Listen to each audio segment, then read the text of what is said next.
देखिए दोस्तों, जैसे यहाँ पे सामने दिखाई दे रहा है कि प्रोज से लिखा हुआ है क्लास 10th का और लेसन नंबर 1 है। पाठ का नाम है द इंचेंटेड पूल। इसका हिंदी में अर्थ है जादुई तालाब और इसके लेखक जो हैं चक्रवर्ती राजगोपालाचारी आप लोगों के सामने हैं।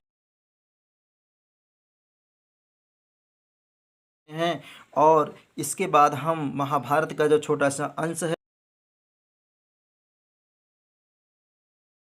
है उसके पूरे इतिहास के विषय में जो हाई स्कूल में दिया गया है उसके लिए पहले इसके युधिष्ठिर पांडवों के बारे में समझ लेते हैं। तो आइए स्क्रीन पर सबसे पहले देखते हैं पांडव कौन थे। पांडव देखिए, पांडव 5 भाई थे जिसमें से पहला नाम है युधिष्ठिरा, अर्जुन, भीम, नकुला और सहदेव। ये पांचों भाई थे और इनके पिता का नाम देखिए सामने लिखा है पांडु था और पांडु की पत्नी का नाम कुंती और माद्री था। अर्थात दोस्तों कहने का मतलब ये है कि इन पांडवों के पिता जो हैं पांडु थे, लेकिन इनके दो माताएं थी कुंती और माद्री। नकुल और सहदेव दोस्तों माद्री के पुत्र थे, जबकि युधिष्ठिर, अर्जुन और भीम कुंती के पुत्र थे। इसी तरह से और जबकि इधर देखिए इस तरफ कौरवाज में सबसे बड़ा भाई जो दुर्योधन था और इनके एक अन्य 99 प्लस अदर भाई थे। कुल मिला के ये दोस्तों ब्रैकेट में दिखाई दे रहा है कि ये 100 भाई थे कुल मिला करके। और इनके पिता का नाम धृतराष्ट्र था और ये ब्रैकेट में लिखा गया, जिससे आप लोग देख सकते हैं कि ये जन्मजात अंधे थे।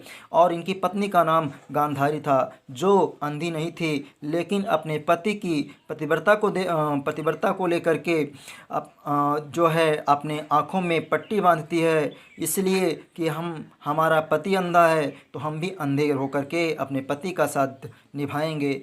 अब दोस्तों यहाँ पर थोड़ा सा ये मैटर जटिल कॉम्प्लेक्स हो जाता है कि अब यहाँ पर धृतराष्ट्र की माता देखिए, यहाँ पर ऊपर एरो करके इंडिकेट किया गया है कि धृतराष्ट्र की माता का नाम यहाँ पर देख लीजिएगा कि लिखा गया है अंबिका, जो कि सेकंड वाइफ हैं। अर्थात इनके पिता जो हैं विचित्रवीर्य इनके पिताजी जो हैं, इनके दो दो पत्नियाँ थीं। पहली वाली पत्नी का नाम है अंबालिका पत्नी का नाम है, जिससे पुत्र हुए थे पांडु हुए थे। और अंबालिका और दूसरी पत्नी का नाम आप लोग देख रहे हैं जहाँ पर लिखा है अंबिका। इस प्रकार धृतराष्ट्र और पांडवों दोनों की माताएं अलग अलग थी, किंतु दोनों के पिता सामने इस स्क्रीन में दिखाई दे रहा है। दोनों के पिता जो हैं कौन है दोस्तों? विचित्रवीर्य हैं। यहाँ तक कि हम आशा करते हैं कि इतिहास आप लोगों को समझ में आ गया होगा। और इसके बाद विचित्रवीर्य के जो पिता हैं उनका नाम है द किंग शांतनु राजा थे और उनके पुत्र हैं जो विचित्रवीर्य हैं। और दोस्तों इसके साथ में आपको बता देना चाहता हूँ कि किंग शांतनु के दो पत्नियां थीं। पहली पत्नी का नाम था गंगा और दूसरी पत्नी का नाम था सत्यवती। तो पहली पत्नी से गंगा से एक पुत्र उत्पन्न हुए जिसका नाम था भीष्म, और सत्यवती से 3 पुत्र हुए थे जिसका नाम यहाँ पर देख लीजिएगा। मतलब एक विचित्रवीर्य हैं और एक चित्रांगद हैं और एक जो मतलब ये सौतेले भाई के रूप में भीष्म रहते हैं। तो दोस्तों ये रहा इंट्रोडक्शन। थोड़ा सा एक नज़रिए से आप लोग फिर से देख लीजिए कि आपको हाई स्कूल में पढ़ना क्या है। जो लड़ाइयाँ हुई पांडव और कौरवों के बीच, लड़ाई होने के बाद वनवास हुआ, तो वनवास में जाने के बाद युधिष्ठिर पांचों भाइयों को, द्रौपदी को, सभी लोगों को प्यास लगती है। और प्यास लगने के बाद युधिष्ठिर कहते हैं भाई सहदेव पेड़ पर चढ़कर देखो कोई यहाँ पर तालाब वगैरह दिखाई पड़ रहा है कि नहीं। तो उनके आदेशानुसार सहदेव वृक्ष पर चढ़ जाते हैं और दूर दराज तक देखते हैं तो बकुले दिखाई पड़ते हैं और उतर कर आते हैं तो कहीं भाई युधिष्ठिर यहाँ पर तो तालाब दिखाई पड़ रहा है। तो युधिष्ठिर आदेश देते हैं कि जाइए भाई थोड़ा सा पानी लेकर आएँ। तो वहाँ वो जाते हैं बारी बारी से, लेकिन बिना पूछे हिचके, क्योंकि because the pond belong to the Yaksha, that's why he आज क्वेश्चन। इसलिए वो क्वेश्चन किया कि you can not take water without my permission, आप पानी मेरे बिना पानी नहीं पी सकते हैं। But Sahdev didn't care of his voice, उनकी बातों को ध्यान नहीं दिया और उन्होंने बिना उसकी बातों का उत्तर दिए हुए पानी उठा करके was about to just take, जैसे ही पीने वाले थे वैसे ही उनको श्राप लग जाता है और वो वहीं पर गिर जाते हैं और उनके प्राण निकल जाते हैं शरीर से।